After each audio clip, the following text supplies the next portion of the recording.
इस शहर में हर शख्स परेशान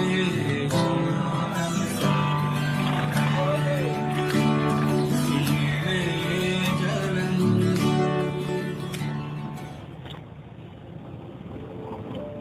नमस्कार। कार्यक्रम आईना के अगले भाग में हम आपको लिए चलते हैं मंदसौर के उपनगर कहे जाने वाले अभिनंदन क्षेत्र में।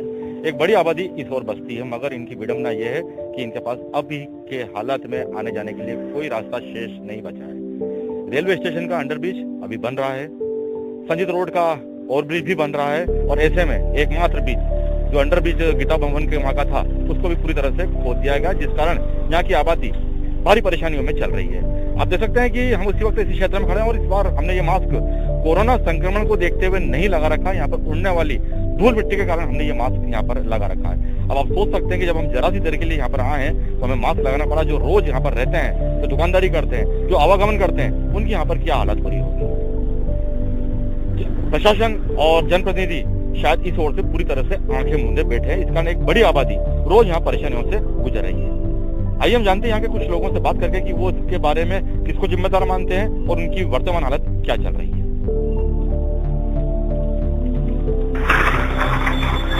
खिलाने के लिए लाल मिट्टी लिया है यहाँ। अब इसको डाल करके न महीने 2 महीने की छुट्टी, फिर आज 3 महीने ऊपर हो गए लोगों को परेशान होते हुए। कोई योजना नहीं, कोई कुछ नहीं है। ये बिजली के खंभे कब बीच में जाएंगे, कोई योजना नहीं है।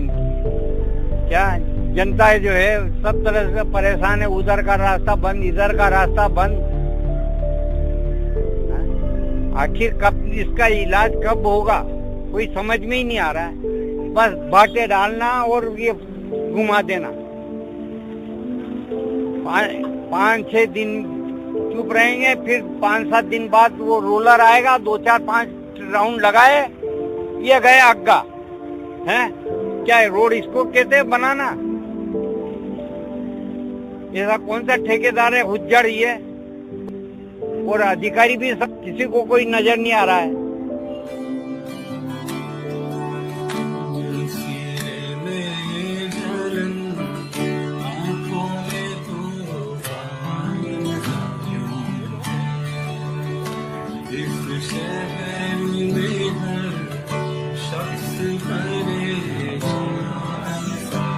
प्रहलाद रायवाल लक्ष्मी नगर का निवासी हूँ, और इस जो अधूरा और अपूर्ण और बड़ा बाधापूर्ण जो सड़क बन रही है यहाँ पर, और जिसको कई साल तक कई टाइम हो गया है, उसके पड़ोस में यहाँ उसके पास में रह रहा हूँ। और यहाँ का जो परेशानियाँ भुगत रहे हैं, आने जाने वाले लोग तो है ही हैं, लेकिन जितने भी रहवासी हैं यहाँ, उनको भारी परेशानी का सामना करना पड़ रहा है। कई बार यहाँ जो लोग बाग गिर जाते, महिलाएं गिर जाती। मैं स्वयं भी जो है गाड़ी से गिर गया था, यहाँ हाथ में यहाँ लगी नहीं मेरी। प्रशासन तो सुस्त ही है, लेकिन यहाँ के जो जनप्रतिनिधि हैं वो भी सहयोग की जगह उनको प्रोत्साहन दे रहे हैं उन इनको प्रशासन को, और वो लोग अपनी मनमानी कर रहे हैं और न किसी प्रकार का कोई प्लानिंग नहीं है। बिना प्लानिंग के काम किए जाते हैं, और इतने अक्षम और प्लानर हैं यहाँ कि जिसकी वजह से पूरी 20-25 हज़ार जनता जो है यहाँ परेशानी भुगत रही है, जिसका परिणाम ये हो रहा है कि कई दुर्घटनाएं हो रही है। और ये खंडर बना के रख दिया रोड को है। सरकार पैसा दे रही है, जनता पैसे देती है, जनता के पैसे से बन रहा है, न तो सरकार है। इसके बाद भी इस तरह की स्थिति हो रही है कि कोई सुनने को तैयार नहीं है। हमारे यहाँ एक रोड बना है, सीसी रोड, इस पे भी दो नाले के दोनों तरफ बड़े बड़े गड्ढे कर दिए हैं और रास्ता रोक दिया है। उन रास्तों में भी जाने की कोई जगह नहीं है, घर के बाहर गाड़ी नहीं निकाल सकते हैं। बहुत परेशानी पड़ रही है। और उसके बाद प्रशासन सुनता नहीं है, ना अधिकारी सुनता है, ना जो प्रशासन के नेता लोग अपने पार्षद को तो कोई फुर्सत ही नहीं है। वो 8-8 दिन से गायब होता है, जब आता है खाली आश्वासन देके चला जाता है। नागरिकों की तरफ से मैं प्रशासन से और जन नेताओं से अपील करता हूँ कि इस रोड का व्यवस्थित प्लानिंग से बनाए। जनता की जो है, जनता के पहले उनके आवेदन लेके उनको क्या क्या परेशानियां हैं, कहाँ रोड बनना, कहाँ नालियाँ बनाना, कहाँ निकासी है, कहाँ परेशानी है, उसकी बिना परेशानी और बिना उनकी समस्या जाने कि अपने मन से कुछ भी प्लानिंग बना देता है। जिस प्लानिंग का असर ये है आज हम देख रहे हैं, पूरा रोड अभिनंदन रोड वहाँ से लगा करके यहाँ गीता भवन तक जनता भारी परेशान हो रही है। एक ही रोड है, न कहीं बाईपास बना है, संजीत नाका वो भी बंद है, अपना ये पुलिया बनी हुई है प्लेटफॉर्म पर, अंडर ब्रिज यहाँ बन रहा था वो भी अभी चालू नहीं हुआ। इसकी वजह से यहाँ भारी परेशानी बढ़ रही है। अतः यहाँ के जितने प्रशासकीय अधिकारी हैं और जितने भी जनप्रतिनिधि हैं यहाँ आके मुआयना करें, लोगों से बात करें, उसके बाद करने के बाद उस समस्या को हल करें। बस यही कहना चाहता हूँ, वरना जिस देर असंतोष फैलता जाएगा और सरकार के प्रति विद्रोह होगा।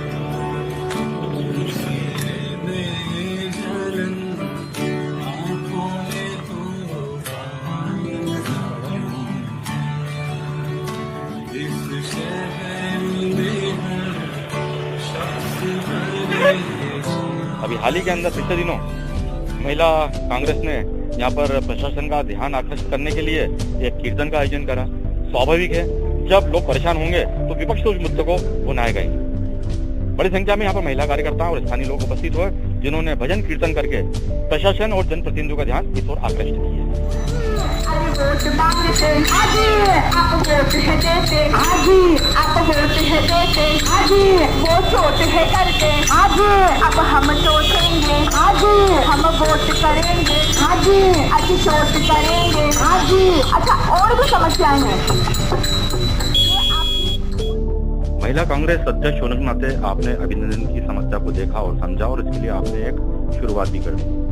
पिछले दिनों ही आपने वहां पर एक कीर्तन के माध्यम से प्रशासन का ध्यान आकर्षित करने का आपने प्रयास किया था। क्या लगता है आपको कि आपने जो प्रयास किया है ये प्रशासन को जगा सकेगा? जी, अभिनंदन क्षेत्र जहाँ की मंदसौर की बड़ी आबादी वहाँ निवास करती है।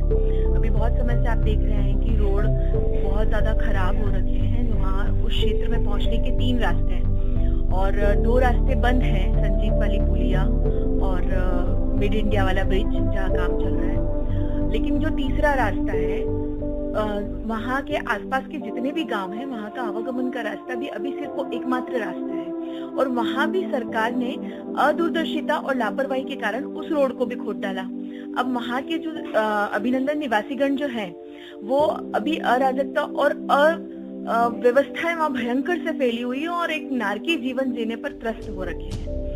उस दिन जो कीर्तन का आंदोलन हुआ था, उसके माध्यम से हमने शासन प्रशासन से यही मांग की है कि एक 15-20 दिन का हमने उन्हें अल्टीमेटम भी दिया है कि आप 15 से 20 दिन के अंदर आप उस रोड को ठीक करें, जल्दी से जल्दी उस कार्य को पूरा करें, अदरवाइज वहाँ एक उग्र आंदोलन महिला कांग्रेस करेगी। साथ में एक दूसरा मुद्दा भी हमने उठाया था कि जिस प्रकार वहाँ उस क्षेत्र में आबादी बढ़ती जा रही है, अपराध आए दिन के बढ़ते जा रहे हैं, अपराध का ग्राफ भी बहुत तेजी से बढ़ रहा है, कभी चोरी, कभी चेन स्नैचिंग, मर्डर तो बिल्कुल जैसे आम बात हो गई है। तो हमारा महिला कांग्रेस के बैनर तले कहना था कि अब जिस प्रकार वहाँ क्षेत्र की आबादी बढ़ रही है तो एक पुलिस चौकी की स्थापना भी उस क्षेत्र में होनी चाहिए। तो इन 2 मांगों को लेकर के हमने सरकार का ध्यान आकर्षण करना चाहा और हमें पूरा विश्वास है कि सरकार इस और ध्यान जरूर देगी। अभी आपने उग्र आंदोलन का आपने हवाला दिया है, तो ये उग्र आंदोलन किस स्वरूप का होगा? ये तो समय स्थिति के बाद के हिसाब से ही मैं आपको बता पाऊंगी कि हम क्या स्टेप उठाने वाले हैं नेक्स्ट। लेकिन जो भी होगा उसकी जवाबदारी उससे जुड़े हर जनप्रतिनिधि की होगी, शासन और प्रशासन की होगी। ये जो लापरवाही हमें सामने आ रही है, जैसे आप बता रहे हो, जनता भी देख रही है उसको, कि सारे रास्ते बंद होने के बावजूद भी एकमात्र रास्ते को खोदकर और ज्यादा असुविधा पैदा कर दी। आप किसको दोषी मानते हैं इसके पीछे? राजनीतिक निर्णय, प्रशासनिक अक्षमता या फिर कुछ और? जी, मेरा ये मानना है कि उस क्षेत्र से जुड़े जो भी जनप्रतिनिधि हैं, वहाँ के पार्षद, वहाँ के सांसद, हमारे क्षेत्र के सांसद, हमारे क्षेत्र के विधायक, नगर पालिका, सभी इस चीज में बराबर की दोषी हैं, क्योंकि उनका क्या विजन है अभिनंदन को लेकर के। अभिनंदन निवासी किस बात की सजा भुगत रहे हैं, मुझे ये समझ नहीं आता। क्योंकि जब आपको पता है ऑलरेडी कि 2 रास्ते हमारे बंद हैं, तो तीसरे रास्ते पर आपको खुदाई करने की क्या आवश्यकता थी? आपका कोई विजन तो होता है भैया, आप विकास कर रहे हैं, लेकिन विकास को एक अगर सही दिशा में सोच समझ करके किया जाए तो आसानी होती है। ऐसा विकास तो विनाश दिख रहा है वहां पर। आने वाले समय में परिस्थितियां और दुर्गम होती चली जा रही, क्योंकि लंबे समय तक हमें लगता नहीं है कि ओवरब्रिज या अंडरब्रिज जो बन रहा है वो चालू हो पाएगा। लोग रोज परेशान हो रहे हैं। क्या आपको लगता है कि आपके आंदोलन से लोग आपकी तरफ, मतलब आपकी पार्टी तरफ आकर्षित होंगे क्योंकि जनहित का मुद्दा आपने उठाया है। देखिए, आपका जो सवाल है उस पर तो मैं यही कहना चाहूँगी कि जो ये मुद्दा था, ये समस्या थी, ये जेन्युइन समस्या थी। यहाँ पार्टी, पॉलिटिक्स, इन सब चीज़ों की बातें मैं नहीं चाहती कि होना चाहिए, क्योंकि ये समस्या सभी के सामने है। मैं नहीं कहती कि कोई भारतीय जनता पार्टी का व्यक्ति अगर वहाँ निवास कर रहा है या कांग्रेस का निवास कर रहा है या किसी और अदर पार्टी का या कोई सामाजिक संस्थाएं वहाँ रह रही है, मैं तो कहती हूँ कि पूरे अभिनंदन को मिलकर के आवाज उठानी चाहिए, क्योंकि ये तो उनके अधिकार की लड़ाई है, उनके हक की लड़ाई है। और मैं एक छोटा सा प्रयास कर रही हूँ और आपके चैनल के माध्यम से तो मैं उनसे आग्रह भी करना चाहती हूँ कि आप आइए और अपने अधिकार के लिए लड़िए, क्योंकि क्षेत्र निवासी होने के नाते, एक जनप्रतिनिधि होने के नाते ये हमारी, और एक विपक्ष की पार्टी होने के नाते भी हमारी प्रतिबद्धता रहती है अभिनंदन निवासियों के प्रति कि हमें उनकी आवाज को उठाना चाहिए।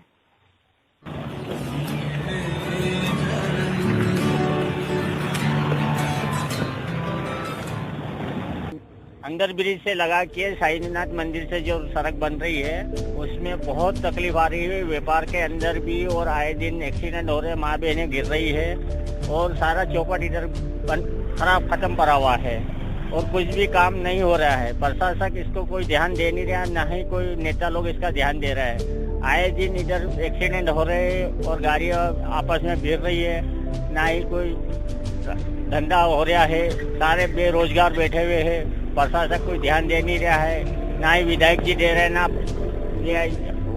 कोई दे रहा है इसका। ऐसा लग रहा है कि ये झुकी झोपड़ी बस्ती हो गई हो। ये अभिनंदन नहीं है, ना ही पशुपतिनाथ विहार है, ना इंदिरा कॉलोनी है, ना कोई भी। ऐसा लगता है कि कोई झोपड़पट्टी में आके रह रहे हो। समस्याएं तो है ही सही, समस्याओं से हम काफी दिनों से परेशान चल रहे हैं, पर इन दिनों तो अब हम व्यापारिक दृष्टि से भी बहुत ज्यादा परेशान हो गए। ग्राहक रुक के सामान लेने को तैयार नहीं है। ग्राहक संभल के गाड़ी चलाना भी पॉसिबल, पैदल चलना भी संभव नहीं है उसके लिए। अब हमारा गन्ने का रास्ता भी बिजनेस आ रहा है, पर वो ग्राहक लगाएं कैसे, क्या करें, कुछ समझ में नहीं आ रहा है। 6 महीने हो गए पूरे रोड को, परेशानी चल ही रही है।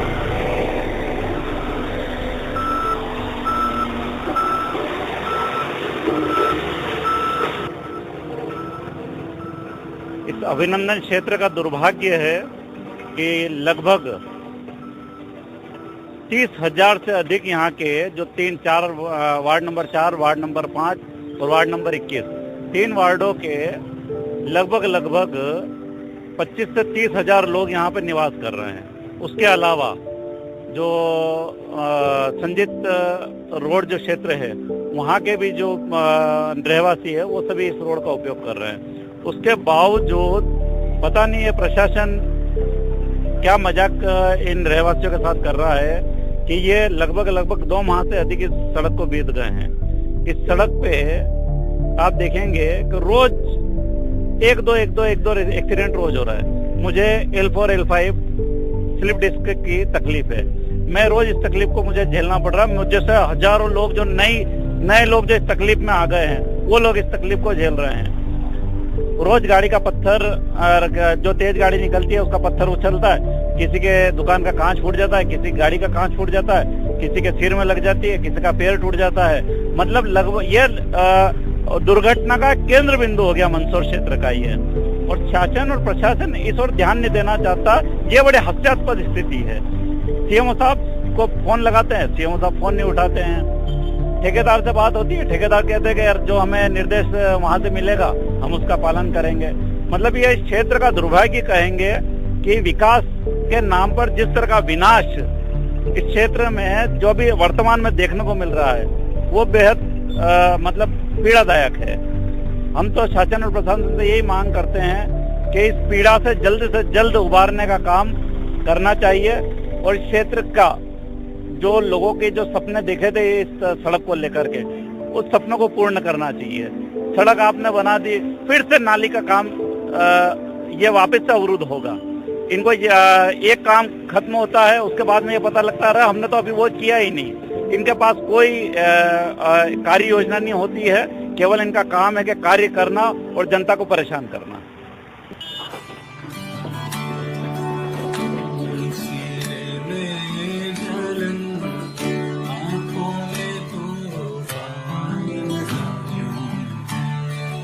इस संबंध में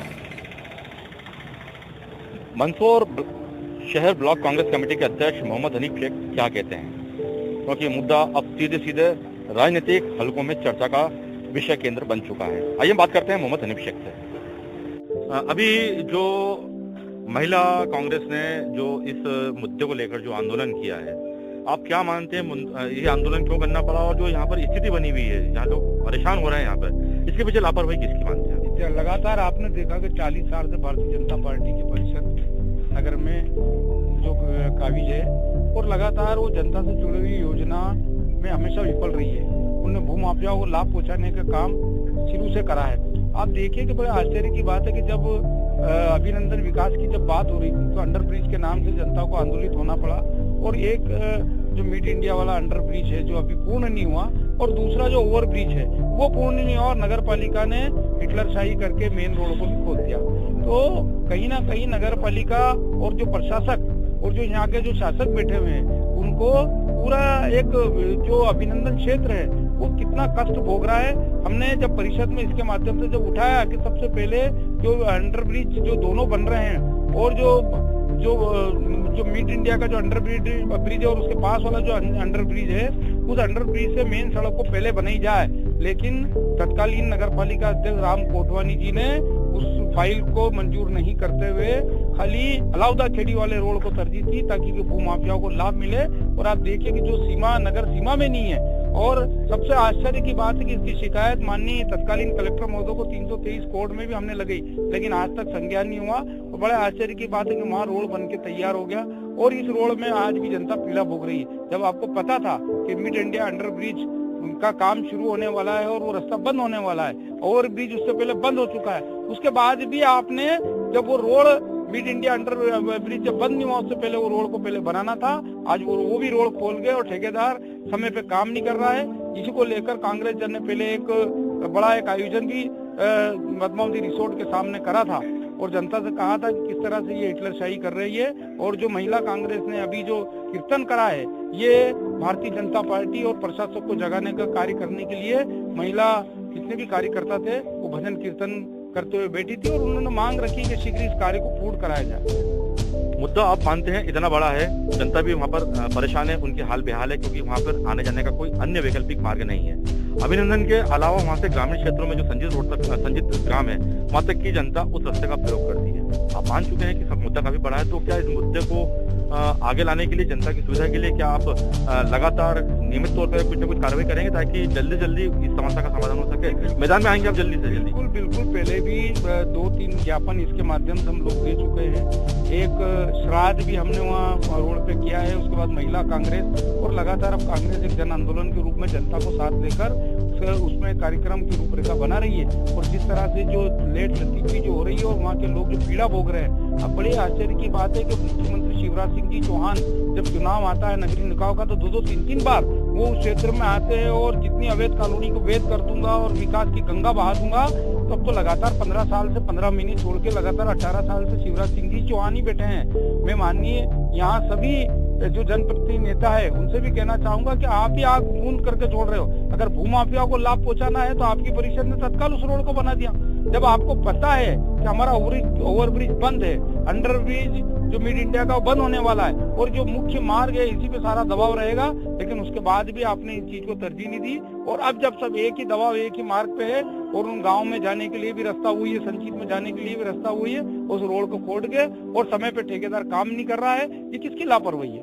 भाई शासन में आप, प्रशासन में आप, जवाबदारी तय होना चाहिए कि समय सीमा में काम क्यों नहीं हुआ। पहले जो ठेकेदार है उसको ब्लैक लिस्टेड करना चाहिए और समय पे कार्य नहीं कर रहा है तो उसको ब्लैक लिस्टेड करके शीघ्र कार्य कराई जानी चाहिए। मूल रूप से आप इस लापरवाही में किसको जवाबदार मानते हैं? मंदसौर स्तर पे हम बात करें तो नहीं, इसमें सबसे बड़ी बात जो भारतीय जनता पार्टी के जनप्रतिनिधि जो बैठे हैं उसमें विधायक जी है, सांसद जी है, और तत्कालीन जब नगर पालिका अध्यक्ष राम कोटवानी जी थे, उनको एक था कि समय से पहले जब उनको पता था कि ये चीजें हम बंद करने वाले हैं तो उससे पहले उस रोड का निर्माण करना था। और जनता जो पीड़ा भोग रही है उस पे अब प्रशासक आ गया, तो प्रशासक पे जवाबदारी किसकी?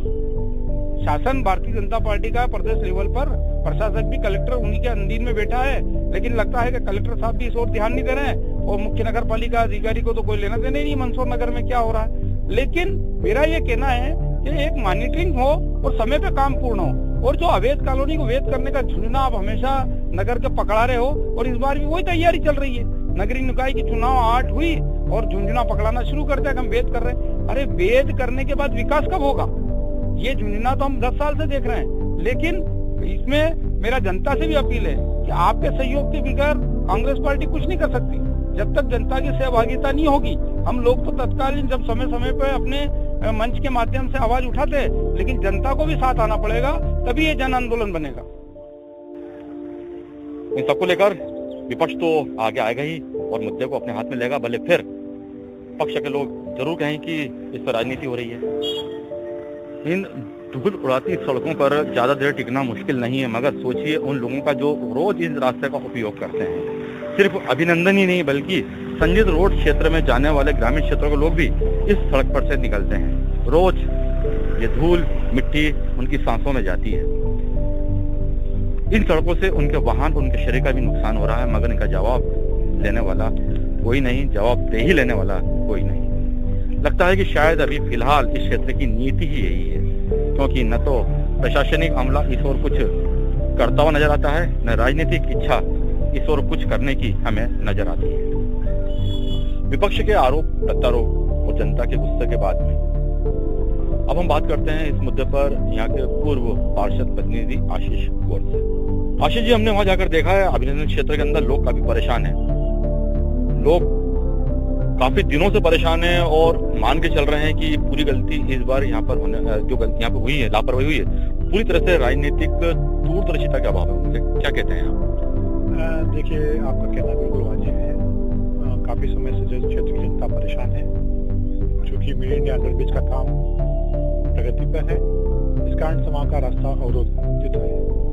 क्षेत्र के 2-3 महीने पहले मैंने इंजीनियर को वहाँ पर मौका दिखाया था, क्योंकि इधर बंद होने की वजह से ट्रैफिक का पूरा दबाव गीतापुर अंडरब्रिज पे है। इस कारण से इंजीनियर को ये कहा था, मेरी ओर से मैंने कहा था कि इसको साई मंदिर के पीछे की ओर से दोषी बिल्डिंग मटेरियल तक का काम कर लिया जाए, उसके बाद ही इसको आगे वाले का निर्माण कार्य किया जाए। किंतु नगर पालिका के जो इंजीनियर है और सीएमओ साहब ने, उन्होंने इस बात को नहीं सुना। इस कारण से आज जनता परेशान है। इस मामले को लेकर मैं माननीय कलेक्टर महोदय, माननीय सीएमओ साहब दोनों से ही आग्रह कर चुका हूं कि जो क्षेत्र की जनता इतनी पीड़ित है, परेशान है, तो आप इसके लिए कुछ उपाय कीजिए। लगभग 1 महीना हो गया है, लेकिन चूंकि प्रशासन नगर पालिका में अभी वर्तमान में कोई जनप्रतिनिधि बैठा नहीं हुआ है, इस कारण का उसका दुरुपयोग ये लोग कर रहे हैं। तो माना जाए कि जैसे कि हम कल लोगों से बात कर रहे थे, लोगों ने कहा कि लगता है कि नगर पालिका में जो बैठे हुए हैं उन्होंने सुपारी ले ली है भाजपा को हराने की। इस बात को सही माना जाए सर? देखिए, मैं उस बात पे नहीं जाऊंगा। मैं जनता के लिए काम करने, और हमारी पार्टी पूरी जनता के लिए काम करती है। उस परेशानी को हम समझ रहे हैं और लगातार हमारे जनप्रतिनिधि इस संबंध में अधिकारियों से चर्चारत है, और वो जो भी उपयुक्त निर्णय लेंगे वो ठीक रहेगा। अभी वर्तमान में मैं कल ही ठेकेदार से चर्चा की थी। मैंने कहा एक लेन आप कंप्लीट कर दीजिए, जिससे कि आवाजाही का मामला बहुत व्यवस्थित हो जाए। नहीं, आशीष जी, ऐसी क्या जल्दी थी कि जब आपका अंडर ब्रिज का काम चल रहा था और मिड इंडिया ओवरब्रिज का काम चालू है, ऐसे में इसको चालू खुदवाना बनवाना अचानक से, ये सब क्यों?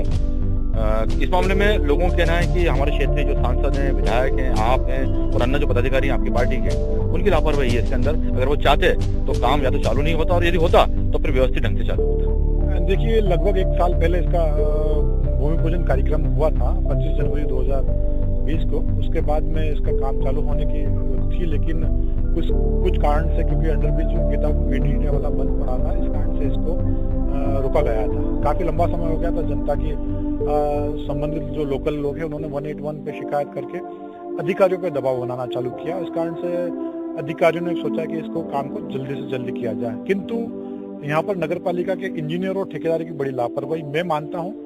कारण क्या कि जो उन्हें एक युक्त निर्णय लेके डाइवर्शन, चूंकि एक ठेकेदार बड़ा लेवल का काम कर रहे हैं, तो उनको ये चाहिए था कि उसको पहले रूट डाइवर्शन करते हैं, उसके बाद में इस काम को चालू करते हैं। मैं अभी देखना चाहूंगा, मैं आपके चैनल के माध्यम से मैं सीएमओ साहब और माननीय कलेक्टर साहब को भी आग्रह निवेदन करता हूं कि आप मौके पे जाएं, स्थिति को देखें।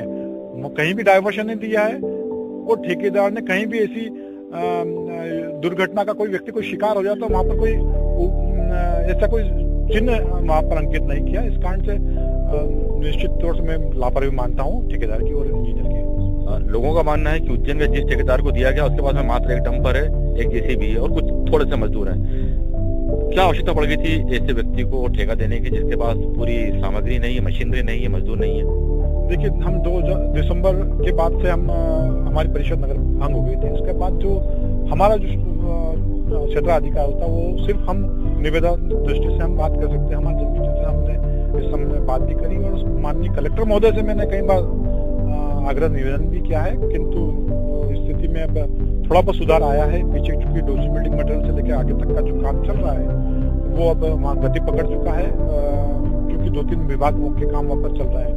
एक जल विभाग ने भी अभी रिसेंटली उनको लगा कि यार आने वाले समय में जब वापस रोड न कूदे तो उन्होंने पानी की पाइपलाइन को भी वहाँ पर डालना शुरू किया है और वो अंत चल रहा है उसका काम। और पोल शिफ्टिंग का काम भी बहुत तेजी से चल रहा है। मुझे लगता है कि 1-आध महीने के अंदर राहत मिल जाएगी। अभी जो लोगों को परेशानी हो रही है उसको देखकर आपने कोई कार्ययोजना बनाई? क्योंकि पार्टी और आप जो क्षेत्रीय पार्षद उनके प्रति लोगों का जो गुस्सा हमने देखा वहाँ पे, हालांकि कुछ लोगों ने कैमरे में बोला है, कुछ ने नहीं बोला है, मगर उनका जो आक्रोश गुस्सा है वो कहीं आने वाले देश में आपके विरुद्ध जनादेश में न बदल जाए। देखिए, आने वाला समय में चुनाव बहुत नजदीक है। इस कारण से जो आने वाले नए नेता अपने आप को भी अपने आप को सिद्ध करने के लगे हुए हैं। इस कारण से भी वो जानबूझ के भी एक विरोध का स्वर भी ला रहे हैं। कुछ जनता के लोगों से मैं लगातार संवाद में हूँ, मैं क्षेत्र में जाता भी हूँ। वहाँ के लोगों में एक खुशी जाहिर हो रही है। इस बात की खुशी जाहिर हो रही है कि भले ही आज जैसे हमारे मकान का निर्माण का कार्य चलता है तो आप भी देखेंगे तो पूरा अस्त व्यस्त हो जाता है घर का काम। तो उसी दृष्टिकोण से हम देखें तो 2-3 महीने की समस्या रहेगी, लेकिन उसके बाद जो उसका आनंद आएगा, एक विकास जो इस क्षेत्र में लंबे समय से 20-22 मैंने जब से कॉलोनी कटी शायद मेरे को पहली बारी इस रोड का काम चल रहा है और मुझे लगता है क्षेत्र की जनता को थोड़ा सा धैर्य रखना पड़ेगा। उसके बाद सुख के दिन आने वाले हैं। आपने बोला कि जैसे कि कुछ लोग जो नेता बनना चाह रहे हैं उनको ये मुद्दा मिल गया, तो मुद्दा तो आप ही लोगों ने दिया ना। अगर ये प्लानिंग से काम होता, आप लोगों को थोड़ा दबाव होता तो शायद ये परिस्थिति न बनती, उनको मुद्दा नहीं मिलता। रही बात खुशी की, कल हम जहाँ गए थे वहाँ पे तो शायद किसी के चेहरे में खुशी नजर नहीं हुआ। सब वर्तमान स्थिति को लेकर बहुत ज्यादा गुस्से में है और इसको लेकर काफी आश्चर्य व्यक्त करते हैं। देखिए, जो लापरवाही हुई उस संबंध में मैंने आपसे निवेदन किया है। हमारे लगातार हम संवाद में हैं और कलेक्टर साहब से इसमें चर्चारत हैं और निश्चित तौर से इसका खुद शीघ्र निराकरण करने का प्रयास करेंगे। लोगों से कई मिले हैं मगर प्रश्न का उत्तर हमें अभी तक नहीं मिला है। लोग पूरी तरह से प्रशासन और राजनीतिक व्यवस्था को जवाबदार मान रहे हैं। स्वाभाविक तौर पर इस परेशानियों का आने वाले चुनाव पर बड़ा व्यापक सा परिणाम सामने देखने को मिल सकता है। चलिए निकलते हैं इस धूल भरे क्षेत्र से आगे कहीं और कुछ और नए अंक के लिए। आज के अंक बस इतना ही। मेरा राजेश कुलकर्णी स्टाफ से अनुमति चाहता हूँ। अगले अंक तक के लिए अनुमति दीजिए हमारी पूरी आईएनए टीम। नमस्कार।